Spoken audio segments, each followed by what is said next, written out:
This is the news chart that we are using at Velindre. When starting observations, add all patient information, addressograph, ward, consultant, adding the date and the time of the observation. The frequency of observations will be determined by the first set of observations taken. In all patient folders at the bedside, there is a news tool. This gives clear monitoring, alert and review guidelines. Jim arrives. All observations are within range. News is 0, indicating 12-hourly observations unless the patient deteriorates or there's any cause of concern.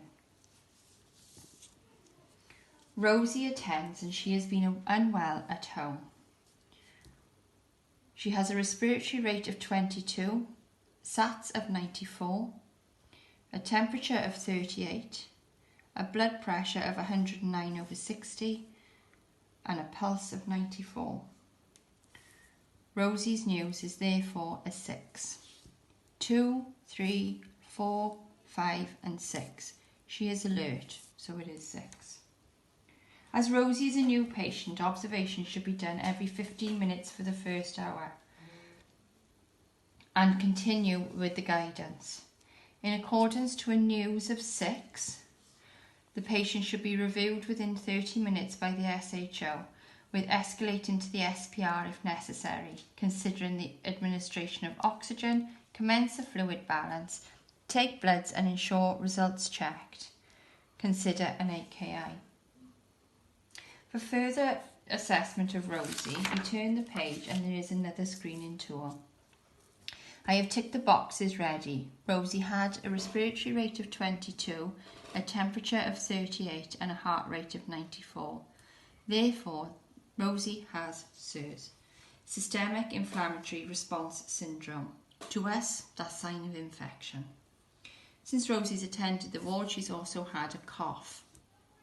It's also become apparent that Rosie had chemotherapy 10 days ago, so we are also querying neutropenic sepsis.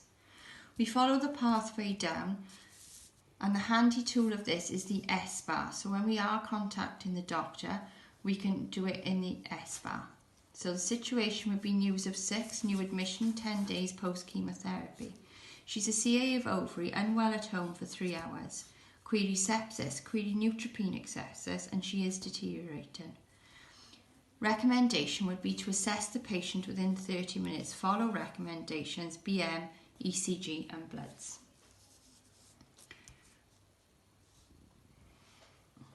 Due to COVID-19, patients will present with raised news and query sepsis.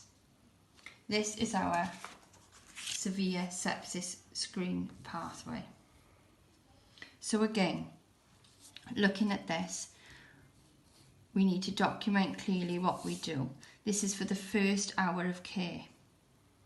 So checkpoint, is this patient neutropenic? In Rosie's case, yes, but in light of COVID-19, that might not be the issue.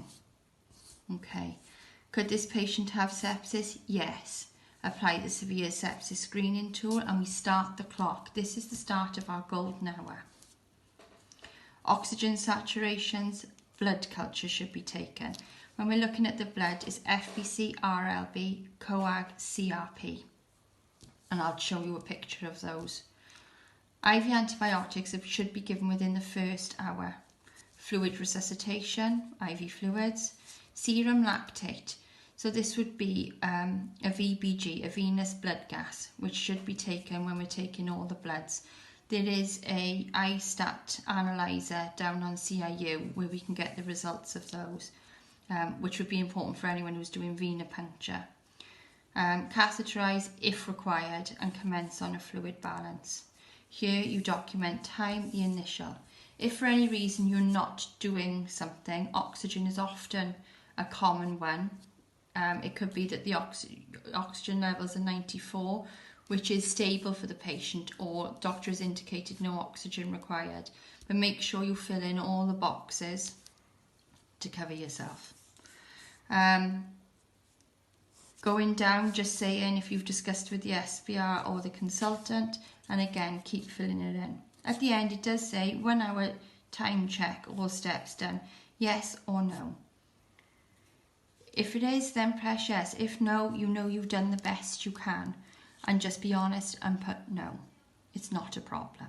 Good luck everyone. Bye.